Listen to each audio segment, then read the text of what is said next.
ओम शांति। आज प्यारे मीठे भगवान की मीठी मुरली मंथन की डेट है 1 मई 2021। चलिए हम आज फिर से मीठे मीठे भगवान से मीठी मीठी वाणी सुनते हैं ताकि हमारा जीवन एकदम मीठा मीठा हो जाए। अभी जिस तरह से पूरा माहौल बना हुआ है, चारों तरफ भय का वातावरण है, बीमारी किस तरह से फैली हुई है, तो इस समय भगवान हमें प्रहलाद की तरह बचाने आए हैं। और प्रहलाद का अर्थ होता है प्रभु की औलाद। तो जो प्रभु की औलाद, जो प्रभु के नाव में जो बैठे रहेंगे, नैया के खेवैया जिनका भगवान होंगे, वही इस महामारी से, इस अग्नि से अपने आप को बचाएंगे। ये बाबा ने साफ साफ कह दिया है। तो अब हमें देखना है कि हम किस तरह से प्रहलाद बनने के लिए हमें क्या करना है। तो बस भगवान की मुरली से कनेक्टेड रहें और कुछ न कुछ पॉइंट जीवन में जरूर उतारते जाए। ऐसा नहीं कि वैसे भोतर विद्यार्थी की तरह नहीं रहे कि क्लास में भी जा रहे हैं, सुन भी रहे हैं, लेकिन अंदर कुछ नहीं ले रहे हैं। तो भी फ़ायदा कैसे होगा, हम एग्ज़ाम में कैसे पास करेंगे। और ये अभी पेपर आया हुआ है हम सब का, ये जैसे से केओस है ना, नेचुरल डिज़ास्टर जो आई हुई है महामारी के रूप में, प्राकृतिक प्रकोप, इसमें हम किस तरह से अपने आप को बचा के रखें।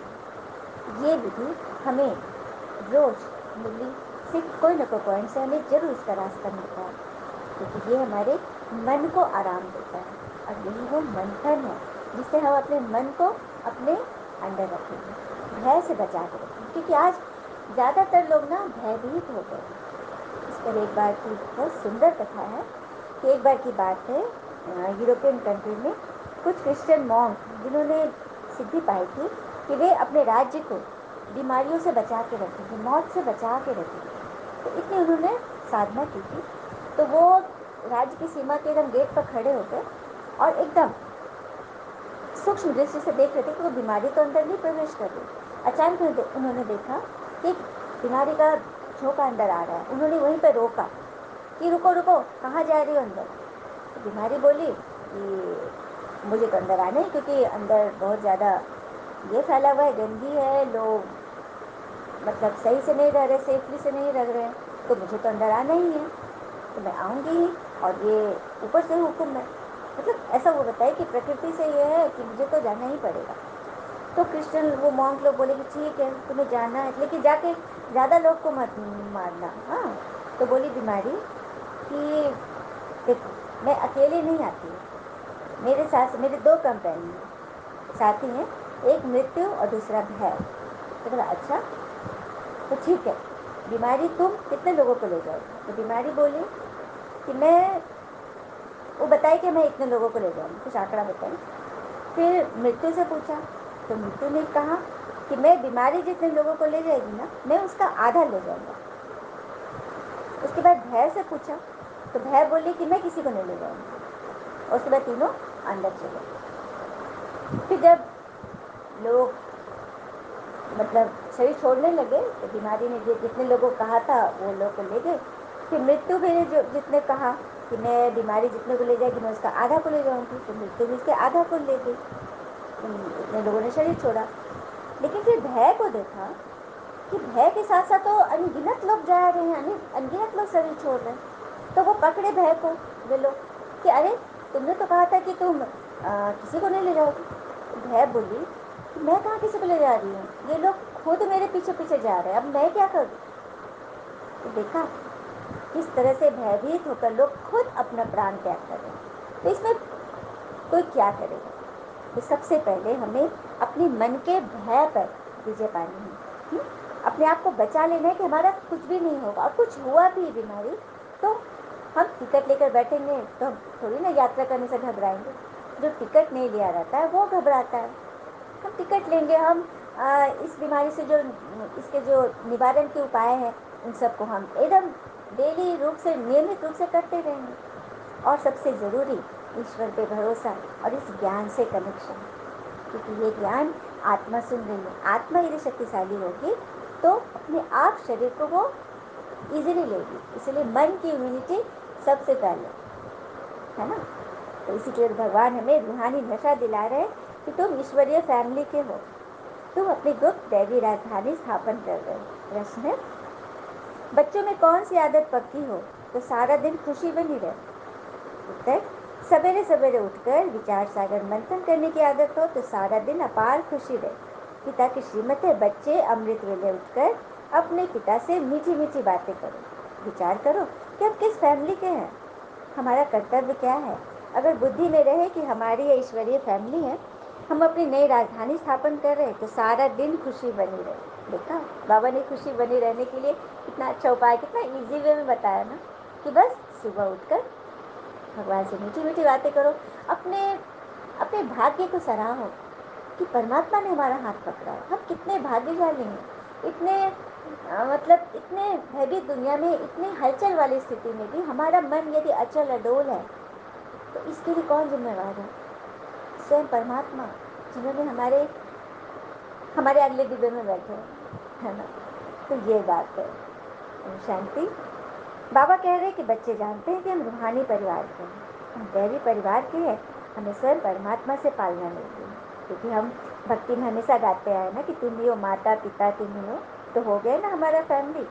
परमात्मा से हमारी फैमिली जैसी रिलेशन है, क्योंकि हम उस क्रिएटर की क्रिएशन जो ठहरे।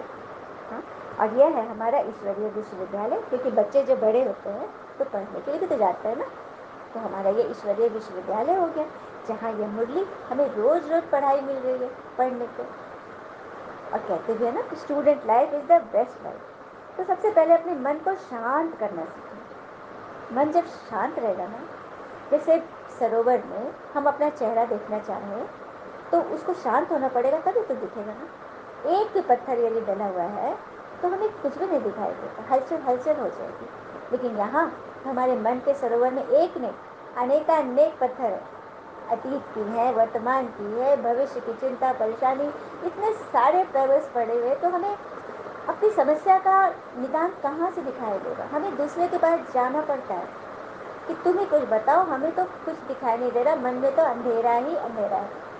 तो बस ज्ञान ज्ञान के प्रकाश से हम अपने मन को उजाले की ओर ले जाएं और खुद भी जाएं, औरों को भी ले जाएं। और शांत रहने के लिए, बाहर से शांत दिखने के लिए अंदर से बहुत लड़ना पड़ता है। अंदर की लड़ाई है, अंदर द्वंद्व की लड़ाई है कि हम अपने भीतर के रावण पर कैसे जीत पाए, अपने विकारों पर कैसे जीत पाए।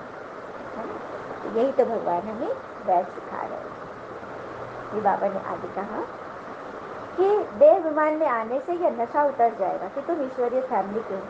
हमको घर जाना है, फिर दैवी राजधानी में आएंगे, ये हमारी दैवी फैमिली है। क्योंकि सतयुग में हमारी हो जाएगी दैवी फैमिली, और अभी संगम पर जब परमात्मा आए हुए हैं ना, तो हम है ईश्वरीय फैमिली के, क्योंकि ईश्वर हमारी पालना कर रहे हैं। कितनी बड़ी बात है ना, कितनी सौभाग्य की बात है ना। तो ईश्वरीय फैमिली में तो आगे बोल रहे बाबा कि सुबह सुबह उठकर तो बाबा ने बोला ही। हाँ, और हाँ, भगवान को अपना खुशी खराफत का समाचार जरूर लिखना है। जैसे लौकिक माता पिता को भी यदि चिट्ठी न लिखे, देखो चिट्ठी तो हो गई प्राचीन युग की बात, पहले चिट्ठी लिखा जाता है। लेकिन अब कॉल, यदि कॉल भी कोई बच्चा न करे जो बाहर पढ़ रहा है या जॉब कर रहा है या अपने ससुराल में है, कहीं भी है, तो माँ बाप को फ़ोन तो करते हैं ना। और अगर नहीं करे तो माँ बाप को चिंता होती है ना। उसी तरह बाबा कह रहे कि तुम बच्चे मुझसे योग करो और अपनी खुशी खराफत मुझे बताओ, प्रॉब्लम्स बताओ कि तुम किस बात में फंसे हो। यदि कोई मुझे कहेगा ही नहीं तो मैं कैसे तुम्हारी मदद करूँगा? हाँ, मेरे पास आने के लिए तुम्हें मुझसे जुड़ना तो होगा। ये बात कह रहे, और वो उनसे जुड़ने की ये रस्सी है। हाँ, इस मुरली की रस्सी को पकड़े रहो। भक्ति में भी है ना, गाय की पूंछ पकड़कर भवसागर पार हो जाते हैं। तो यही है मुरली, इसको पकड़कर हमारी नैया भी पार हो जाएगी। तो ये भगवान ने आकर बताया, कितनी बड़ी बात, कितना बड़ा रास्ता हमें दिखा दिया ना, जो समुद्र में से भी हमें रास्ता दिखाई दे रहा है। फिर आगे बोल रहे बाबा, भक्ति मार्ग में जो कुछ भी कहते हैं समझते कुछ भी नहीं, मुख्य बात है कि मुझे ही नहीं जानते। भगवान कह रहे कि इतना तुम जब तप कर्म कांड, इतना दान धर्म सब करते हैं, लेकिन किसके नाम पर? कहते भी थे कि ईश्वर के नाम पर, लेकिन ईश्वर कौन है, कब आते हैं, कहाँ है, क्या करते हैं, कैसे करते हैं, पता ही नहीं। तो फिर प्राप्ति कैसे होगी? देखो, किसी से भी प्राप्ति का आधार क्या होता है? संबंध। जब संबंध ही नहीं जुटा दोनों का आदान प्रदान ही विचारों का नहीं हो रहा है, बातचीत नहीं हो रही है, तो फिर प्राप्ति कैसे होगी? तो प्रेयर और मेडिटेशन में बेसिक फर्क यही है कि प्रेयर है वन वे कम्युनिकेशन, एक तरफ का संवाद, और मेडिटेशन है टू वेज कम्युनिकेशन, दोनों तरफ की। भक्ति में हम यही किया ना, पूजा घर में गए, बस जल्दी जल्दी टीका लगाए, चंदन लगाए, भोग लगाया, आरती की, घंटी बजाया, वापस। कभी वहाँ पर कोई बैठे हैं कि पूजा करने के बाद बैठे कि उधर से क्या जवाब आ रहा है? हमने अपनी बात तो कह दी कि हमारे साथ ये हुआ, इतनी बीमारी, अरे भगवान रक्षा करना, भगवान शांति दो, सब कुछ मानते मानते अपनी बात तो कह दी, लेकिन उधर से क्या रिप्लाई आ रहा है यह सुनने का तुम्हारे पास समय नहीं है। बस पूजा किया, जल्दी जल्दी काम में लग गए, यही किया ना। तो जो कुछ भी किए शरीर भाव से किए, रिश्ता तो जोड़ा ही नहीं। और मेडिटेशन है कि सब कुछ करते हुए वहाँ पे शांति से बैठना है। और सुबह का समय, बाबा ने बोला ना अमृत वेला, सुबह भक्ति में भी है ना, ब्रह्म मुहूर्त का गायन है ना, 4 बजे सुबह। तो यहाँ बाबा कहते हैं 3 बजे से 3 से 5 का समय है अमृत वेला। उस वक्त परमात्मा हम बच्चों के लिए फ्री बैठे रहते हैं। सुबह के समय, ब्रह्म मुहूर्त से भी पहले का समय अमृत वेला। तो उस वक्त भगवान से शक्ति लेनी है, आत्माओं को दान देना है, सबके ख्याल के लिए, सबके शुभभावना रखनी है, साकार देनी है, प्रकृति को साकार देना है। आज प्रकृति किस तरह से प्रदूषित हो गई है, तभी तो इस तरह की महामारी, बीमारी, हलचल, हाँ, डिजास्टर आ रहे हैं। कारण यही है कि हमने जो बीज बोया, हम मानव जाति में, तो उनका प्रत्यक्ष फल हमें मिल रहा है इस तरह से प्रॉब्लम्स के रूप में। तो जो बोए हैं उसको तो काटना पड़ेगा ही। तो काटने से बचने की विधि हमें ये मुरली बताएगी, हमें ये ज्ञान की सत्यता बताएगी, क्योंकि सत्य पिता हमें स्वयं बैठ सिखा रहे हैं। तो यह बात हमें अच्छी रीति समझना है। हाँ, अच्छा, मीठे मीठे बच्चों प्रति भगवान की नमस्ते। हम बच्चों की भी प्यारे शिव पिता को नमस्ते। और बाबा दिल से सभी आत्माओं की तरफ से आपको very very very good morning. धारणा के लिए मुख्य सार है, पहली पॉइंट, किसी भी व्यर्थ बातों की तरफ ध्यान न जाए, इससे पार जाना है, बहुत खबरदारी रखनी है। माया के विकल्पों से घबराना नहीं है, विजयी बनना है। माया अनेकानेक विकल्प लाएगी, बहुत फंसाएगी, लेकिन हमें घबराना नहीं है, इससे पार जाना है। दूसरी पॉइंट, बाबा को अपना सच्चा सच्चा समाचार देना है, मतलब भगवान से कनेक्शन जोड़े रखना है। अब हमारा मोबाइल है, वो डिस्चार्ज है, तो हम चार्जर से कनेक्ट करते हैं ना, पावर पॉइंट से।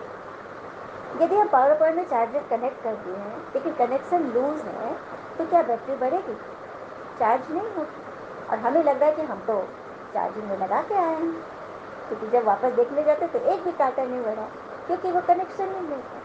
तो इसीलिए हम कितना भी सब कुछ करते आए, लेकिन जब तक कनेक्शन नहीं जुड़ेगा तब तक आत्मा की चार्जिंग नहीं होगी और वो प्राप्ति से भरपूर नहीं होगी। उसके मन में जो भय है उससे उसे मुक्ति नहीं मिलेगी। इसीलिए कनेक्शन लगातार रहे, जुड़ा रहे, ये भगवान कह रहे हैं।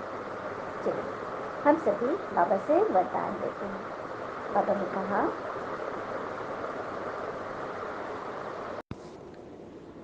शक्ति रूप की स्मृति द्वारा पतित संस्कारों का नाश करने वाले काली रूप भव। भगवान कह रहे हैं, शक्ति रूप की स्मृति द्वारा पतित संस्कारों का नाश करने वाले काली रूप भव। तो कैसे अपनी शक्ति रूप की स्मृति को हम कैसे जगा के रखेंगे? तो सदा अपना यह स्वरूप स्मृति में रहे कि मैं सर्व शस्त्रधारी शक्ति हूँ। मुझ पतित पावनी पर कोई पतित आत्मा के नज़र की परछाया भी नहीं पड़ सकती। नज़र की परछाया अर्थात किसी की बातें लग जाना, हर्ट हो जाना। अब जैसे कोई बॉस है, उसने अपने कुलीग्स को, जो 3-4 हैं, चारों को काम के लिए उसने डांट दिया कि आप लोग कोई काम ठीक से नहीं करते हैं, आप लोग की सैलरी कट जाएगी, मतलब बहुत बुरा से बोल दिया। अब देखिए, बॉस ने तो सबको बोला एक समान, लेकिन अब ये 4 लोग हैं, इन चारों पर की जो प्रॉब्लम होगी, जो टेंशन होगा, क्या चारों को एक जैसा होगा? नहीं। कोई है कि उसको हल्के से ले लेगा, कोई बात नहीं, सर की तो आदत है, कोई है वो उसको एक दिन रखेगा, सर ने ऐसे डांट दिया। कोई है कि उसको एकदम रो देगा उसी क्षण, बहुत उसको फील होगा। और कोई है कि 15 दिन तक याद रखेगा। सिचुएशन तो एक ही आई थी सब पर, लेकिन सबके रिजल्ट अलग अलग हुए। क्यों? कारण हमारी मनस्थिति, हमारा स्टेट ऑफ माइंड जिस रूप में है, हम किसी भी परिस्थिति को उस तरह से हैंडल करते हैं। अब जैसे एक कुली है, कुली को हम लोग सामान देते हैं, लगेज उठाता है, सर पे भी 2-3 बक्से रख लेता है, हाथ में भी 2-3 बैग, एयर बैग टांग लेता है, हाँ, दोनों हाथों में, और चलते रहता है। हमसे स्पीडली चलता है, हम उसके पीछे दौड़ते हैं कहीं कुली आगे नहीं निकल जाए। और वही हमको एक बैग ही उठाते हैं, हमको वो भारी लगता है। क्यों? क्योंकि उसकी फिजिकल स्ट्रेंथ ज़्यादा है, उसको प्रैक्टिस है। तो यहाँ भी उसी तरह से है, हमारी मेंटल हेल्थ वीक है, तब हम किसी की बात में बहुत ज़्यादा डिस्टर्ब हो जाता है। तो सफाई करने की कहाँ ज़रूरत है? अपने मन की ना। तो अपने मन को स्ट्रांग बनाए। तो बाबा ने बोला ना, शक्ति स्वरूप बनो। मैं शस्त्रधारी शक्ति हूँ, मेरे पास सारी शक्ति है कि किसी की भी गलत बातों की, व्यर्थ बातों की परछाया भी हम पर नहीं पड़ सकती। हमारी वजह से किसी के पतित संकल्प भी न चले, ऐसी अपनी ब्रेक पावरफुल चाहिए। यदि किसी आत्मा का प्रभाव पड़ता है तो इसका अर्थ है कि हम प्रभावशाली नहीं हैं। जो स्वयं संहारी है वो कभी किसका शिकार नहीं हो सकते।